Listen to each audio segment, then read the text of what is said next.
สวัสดีครับพี่น้องประสบสุคนเนาะวันนี้บอยอดกับมาเจอเนาะกับหนุ่มลาวผู้หนึ่งเนาะนั่นก็คือบ่าวไผ่สวัสดีครับบ่าวไผ่ครับสวัสดีครับถือว่าวันนี้นะมีเรื่องอยากจะมาสอบถามบ่าวไผ่นะ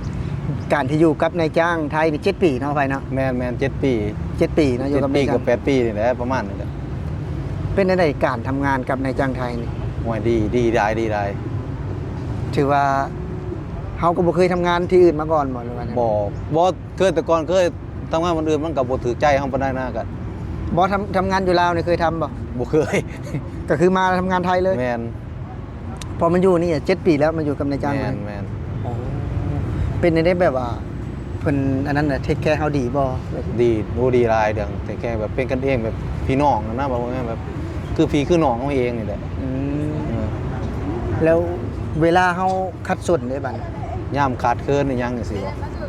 เวลาเฮาจักเบิกเงินก็สินะ เบิกเงินเบิกยามเฮาขาดเคินเนาะก็ได้อีหรอเพิ่นก็ให้เบิกแบบ10,000 20,000ก็พอได้อยู่ประมาณนั้นแหละแต่หลายกว่านั้นก็เจ้าก็บ่ให้ดอก แบบว่าเฮายันเฮาแบบว่าเฮาก็บ่กล้าเบิกว่าซั่นซะ แม่น เนาะก็หลายบ่แม่นว่าเพิ่นบ่ให้นะ เฮาเองนี่แหล้ว เพ บ่ ราะ ว่า ว่า นั่น เฮา เนาะ เพิ่นก็น่าจะให้อยู่พี่น้องเพราะว่าเฮาเฮ็ดงานดนแล้วเนาะแต่ว่าเฮาบ่กล้าเบิกเนาะคือบ่ไผเพิ่นก็บ่กล้าเบิกเพราะว่ามันหลายบางทีเฮาอาจจะบ่มีเงินสิแบบว่ามีปัญญาที่ไปจ่ายเพิ่นเนาะสมมุติว่าเฮาเบิกหลายเนาะแต่คือเบิกเงินนี่เบิกทุกเดือนบ่หรือว่าบางเดือนก็บ่ได้เบิก บ่บางเดือนเฮาก็บ่ได้เบิกเขาแต่ว่าบางเดือนเฮาก็เบิกสินะแล้วแต่ยามเฮาขาดเคินนี่สินะ อ๋อ ขาดเคินหน่อยขาดเคินได้ประมาณครอบครัวเฮาเนาะ บ่แบบว่าตอนนี้ยังโสดบ่กัน นะโสด แน่ใจบ่ว่าโสดนะ ใจแน่ใจ จะได้ว่าโอ้ยผู้สาวมาเห็นบ่ได้เด้จันผู้สาวบ่ภัยมาเห็น โอ้ย ยังโสดตอนนี้เนาะ ยังโสดอยู่เดียวนี่ อายุจักปีละ30 30 โอ้ เต็ม 30เนาะหนุ่มลาวนะพี่น้องฮึกๆเด้จะบ่อ้วนคือบ่ยอดนะบ่อ้วนไปอ้วนต่ำๆเนี่ยเพิ่นฮึกๆแบบว่า บ่ รูปร่างดีเลยเนาะถือว่าเฮ็ดงานอย่างตอนนี้นะ เฮ็ดงานบ้าน อ๋อเป็นงานพ่อบ้าน แม่งานพ่อบ้านนี่แหละ โอ้ ทำความสะอาดตัดใบไม้กิ่งไม้นี่แหละ อืม กวาดใบไม้เออ ทำงานกับนายจันไทยเป็นทำงานพ่อบ้าน โอ้ตัดแกงแบบต้นไม้เป็นอย่างเนาะ ตัดแต่งกิ่งไม้นี่นะพวกนี้คือสวนนี่เห็นบ่นี่ อ๋อ ก็ตัดเฮาก็ตัด ถือว่าทำงานกับนายจ้างไทยนี่โอเคเนาะทำงานแบบ โอ ว่า เคได้ฝุ่นสวยเรือจนเจือเฮาสู่ย่างนี่ ถือว่าเข้างานนี่จังโมง เขางานบ่แล้วแต่บางทีเฮาไปซ้ายกันในเด็กๆน้อยๆก็ได้นะแบบ อืม คันว่าเด็กๆปกติก็7:00น 7 โมงเนาะ เออ ถือว่าอยู่กับนายจ้างไทยนี่แบบว่าอยู่ดีกินดีขึ้นเนาะ โอ้ยดีเนาะ ตอนอยู่บ้านฮะตุ้ยแบบนี้บ่ตอนอยู่บ้านน่ะ โอ้ยห่วยว่าลมพัดกับปิ้วแล้ว เออ เพราะว่าอยู่นี่ก็แบบว่า การเป็นอยู่ดีขึ้นเนาะ ดี คืออยู่บ้าน กินยากว่าซองเฮาก็ เขาจ้างเองก็ซื้อกินเนาะ อยากกินหยังเฮาก็ได้กินเด้บางเทื่อเขาก็ซื้อมาให้ อ๋อตอนถ้าหากว่าคืออยู่บ้านนี่เฮาสิกินหยังก็ยากเนาะ คันบ่ไปหาเนาะว่าเนาะมันต้องไปหาสิกินหยัง หายังไป หา พิษ ปู่หาป้าเบิ่นตอนนี้ อ๋อ กิน คื จั อง หวะเนาะสิมีหยัง มีเมนูรักนี่ป่ากับหน่อไม้อ๋อ ตอนนั้นแหละ เฮ็ดก็เป็นยามเนาะไป แม่น ไปหาเฮ็ดก็ได้เออ ถ้าหากว่าเข้าในเมืองนี่ไกลบ่อยู่บ้าน โอ้ใกล้ได้บ้านข่อยใกล้ได้ เข้าในเมืองนะ แม่น บ้าน เพื่อนสมมุติในเมืองก็โอ้ยคันว่ายามแดดก็ฝุ่นก็เพียงหัวเข่า แม่นแต่ว่าคันคือยามแดดยามฝนก็เทินว่าเอารถลากเพื่อสิฮอด ยามฝนนะ แม่นบ้านเขามันยากเด้ทางเข้าบ้านคนน่ะ โอ้เป็นแบบอยู่บ้านน่ะทางกับเพื่อน โอ้ยไม่เว้าแค่ยามฝนตกนี่ น้ำเพียกพี่ อ๋อ คุมแบบเป็นคุมเป็นบัวจังซี่นะแบบ แล้วเป็นอะไรมาเห็นอยู่ในประเทศไทยนี่บ้านเฮานี่มีบ่แบบนี้บ้านเจ้าน่ะมีบ่แบบนี้ โอ้ศาสตร์นี่จักซองศาสตร์จังมีเด้อบ่ นี่นะแบบนี้เฮ็ดงามๆนี่เฮาอยู่ป่านะตอนนี้นะเฮาอยู่เป็นป่านะแต่ว่ามีตึกผู้ได้เห็นบ่ตึกสูงๆมีรถไฟแล่นผ่านแบบนี้ เพราะว่าในศาสตร์นี่ซองศาสตร์จังหา60 ปียังบ่หลายดอกบาทเนาะ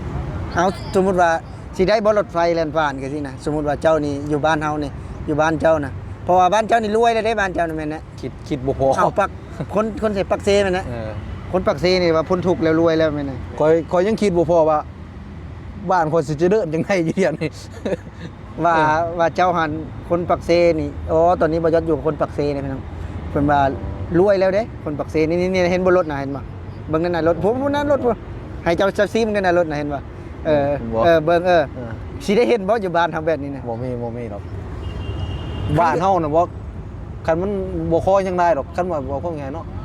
เส้นทางสะดวกไปมากครับดีอกดีใจแล้ว ขอแต่เส้นทาง เออ เนาะเส้นทา เฮาง คนเฮาเนาะบ่เรื่องคันเส้นทางสะดวกสบายนี่มันก็มีเด้มันก็สิแตกต่างกันไปเด้ อ๋อการแบบว่าการท่องเที่ยวมันก็ดีขึ้นเนาะ คนเฮาคันเส้นทางแบบมันสะดวกสบายไผสิบ่อยากไปไผสิบ่อยากมาบ้านพี่เมืองหนองเนาะ เนาะคือคนไทยเพิ่นก็มาเพิ่นก็ไปเนาะ เขาก็ไปอีกแล้วบ่ว่าคนไทยหรือว่าต่างประเทศการเส้นทางมันสะดวกสบายเนาะ คันคือเฮานี่แบบว่าได้เห็นอยู่บ้านทำแบบนี้เขาดีใจเนาะบ่ โอ้ยคันบ้านเจ้าของได้ซ้ำนี่บ่ดีใจเลยอีหลีเด้คือบางทีคนเฮาอาจจะบ่ได้มาถึงขนาดนี้ก็มีถ้าว่าบ้านเฮานะ คือบางคนก็บ่ทันได้มานะบ่เพิ่นบ่มาเห็นได้เพิ่นบ่ได้มาเห็นแบบว่าหรือว่าผู้เฒ่าหรือว่าผู้ที่แบบว่าเพิ่นเฮ็ดเวียกอยู่บ้านเฮาเพิ่นบ่ได้มาเห็นเพิ่นว่าเฮาตัวอะนะมาเห็นแบบนี้นะเนาะ ลงไปท่าแม่ขออยู่บ้านก็ได้ อ๋อแม่เจ้าเคยมาเนาะ โอ้เคยมาแล้วท่ามาติ อ๋อคือเพิ่นก็มาเห็นเนาะ มา อืม ป้าไปเบิดโอ้ยป้ามาเป็นเดือนหมดได้มันอยู่เป็นเดือน มาอยู่ไทยนี่นะ มาดินน้ำนี่แหล้วมาดินมา ก็ถือว่าเป็นเรื่องราวของหนุ่มลาวนะพี่น้องที่ทำงานกับนายจ้างไทยเนาะแล้วก็มื้อนี้ก็ออกมาลามเรื่องถนนหนทางอีกพี่น้อง ถือว่าก็อาจจะรวมๆเนาะคลิปนี้แต่ว่ามื้อนี้คือหนุ่มลาวคนจะมาพูดถึงเรื่องนิสัยเนาะหรือว่าน้ำใจของนายจ้างไทย คือถ้าหากว่าเฮาเฮ็ดอยู่ในไทยแล้วถ้าหากว่ามีโอกาสไปเฮ็ดกับนายจ้างจีนนี่สิไปบ่ว่า บ่ไป เว้าภาษาเขาบ่รู้เรื่องเนาะ เฮาโมโหหนึ่งหรือเฮาโมโหภาษาพังควบมันก็บ่เข้าใจกันเด้ อืมคันเขาสิไปเฮ็ดกับนายจ้างจีนก็ต้องเรียนภาษาจีนก่อนเลยเนาะ โอ้ยสิเว้าก็ไกลยังบ่เป็นอยู่เที่ยวนี่ ยังจะไปเรียนภาษาจีนได้จังได๋เด้อนี่ อ๋อ เออ เพิ่นบ่ได้เรียนหนังสืออ๋อคือตอนนี้คือมาไทยนี่ก็จำเอาเนาะ จำเอายังอาศัยแบบความจำเอาเนี่ยความเสื่อมันในตัวเจ้าของใส่ความสมาธิ เวลาไปหันไปนี่ได้สะพังเสียงเอาบ่ละวัน บ่แล้วแบบมันคือสมือเนี่ยมันพิมพ์กับพิมพ์แบบใส่นี่เอาไหม อ๋อเว้าเอา ใส่ พูดเอาเนาะ อ๋อ เอาสิไปหันไปนี่ ไปหันไปนี่ แบ ก็ บ เว้าเอา แมน อ๋อ คือบอกว่าไงไปหันเฮาถามเขาก็ได้เบิดคนไทยเขาก็บอกเฮาเบิดเนาะ เขาก็บอกเพิ่น ไปนี่ เฮาเว้าได้ก็โอเคเนาะ เขาแต่ว่าเฮาห้านบอกก็เจ้าบ่ห้านคุยก็เจ้าบ่กะถามเขาแฮงแนะนำเฮาละเอียด อืม จะสิไปจุดใดแหละขึ้นกับเจ้าคันเฮาบ่เป็นหนังสือเฮาไปจุดใดกันเฮากล้าถามกล้าเว้าก็บ่ตายดอก แม่น บ่ตกรถ เอาคือ ก็สิบอก เบิ่งสิเอ้านั่งวิเทศนี่จะว่าจักซ้ายบางทีเอา3 4 5ซ้ายจะได้ข่อยก็ยังนั่งได้ไปได้ไปเบิด ก็ถือว่าเพิ่นบอกชัดเจนคือรถเพิ่นก็บอกแต่ละป้ายแต่ละป้าย แม่ เนาะ น รถน่ะ เฮาบ่จักเฮาก็ถามคือนั่งวิทยุมันประกาศอยู่สินะเฮาพังเวลาลงสถานีนั่นสถานีนี่เขาก็บอก คือเงินเดือนนี่ก็เพิ่นจ่ายเป๊ะบ่เงินเดือน โอ้เงินเดือนตรงเป๊ะๆเลย เป๊ะเลยเนาะเงินเดือนเนาะ บ่เดือนเงินเดือนนี่เป๊ะ ได้ระบบเงินเดือนเนี่ย นะ ได้ระบบเงินเดือน บ่เงินเดือนจะออกทุกวันที่5ของข่อย อ๋อออกทุกวันที่ แม่น 5ออกเป็นเดือนบ่ออกเป็นวิก ออกเป็นเดือน อ๋อทุกวันที่ จะ ห้า ให้เป็นเดือน คือรวมๆแล้วก็ทำงานกับนายจ้างไทยนี่ก็ดีว่าซั่นซะเนาะ แม่น ดีก็โอเคเลยเพราะว่าก็บ่เคยทำงานที่อื่นว่าซั่นซะ โอ้บ่เคยไปเลยคันเขตอื่นบอกว่าไงขนาดในเมืองเจ้าของเองยังบ่ได้เคยไป อยู่บ้านนี่ก็บ่ได้เฮ็ดงานเลยเนาะ บ่ อยู่บ้านเฮ็ดอาชีพนั่นอยู่บ้าน เฮ็ดให้เฮ็ดหน้าเด้ เฮ็ดให้เฮ็ดนา ห คือ น้า กั เฮ็ น ดสวน อ๋อคือถ้าหากว่าเบิดฤดูแล้วก็นอนซื่อน อน โอ้ กินข้าว ถึงหน้าลูกก็เฮ็ดต่อ ๆได้ขายบ่มันเห็นนา ฮะ ได้ขายบ่เห็นนามัน โอ้ตะกี้เนาะมันบ่กุมันกินนะเขาเฮ็ดหน้าก็ได้เนาะดินดอนต้นหญ้าก็บ่มีตะกี้แต่ก่อน อาชีพเฮ็ดนา เออ บ่พอกินเนาะเฮ็ดนาว่าซั่นซะ โอ้บ่พอดอก ก็ถือว่าเฮ็ดนาซื่อๆแต่แบบว่าบ่แม่นว่าสิเฮ็ดขายต้องอาชีพทำนาเนาะแต่ไม่มีข้าวกิน โอ้ย บ่พอ มันบ่พอกินพอหยาก็ได้เนาะพื้นที่เฮาก็บ่ได้หลายนะแบบ อืมพื้นที่ก็บ่ได้หลายเนาะเฮ็ดก็พอเฮ็ดพอจะได้กินว่าซั่นซะนะ แม่น เฮ็ดเพื่อจะได้กิน ได้ ก็ถือว่าเพิ่น มาพูดถึงพี่น้องเรื่องของนายจ้างไทยเนาะ คันซุมื้อนี่ก็กับมีพอได้กินได้ใส่อยู่ซุมื้อก็พอแบบจนเจือกันไปได้ในครอบครัวเนาะมันก็โอเค จากการมาทำงานในประเทศไทยก็อาจจะมีเงินส่งเงินส่งทอคำเมื่อเนาะส่งเงินเมื่อในทางบ้านแน่เนาะ แม่นแล้ว ก็คือ ซอย เก็บ กันเนาะเอื้อยน้องๆซอยจนเจือกันไป ก็คือเฮาก็เก็บไปกินเฮาแน่เนาะ เออ ก็คือพ่อแม่แน่ เฮาก็บ่ได้ให้เขาเบิดแล้วเฮาก็แบ่งใส่แบ่งจ่ายเนาะแม่นบ่ล่ะ ตอนนี้เรายังโสดอยู่ตอนนี้เนาะ โสด เอาสมมุติว่ามีพี่ๆเพื่อนๆแบบที่แบบ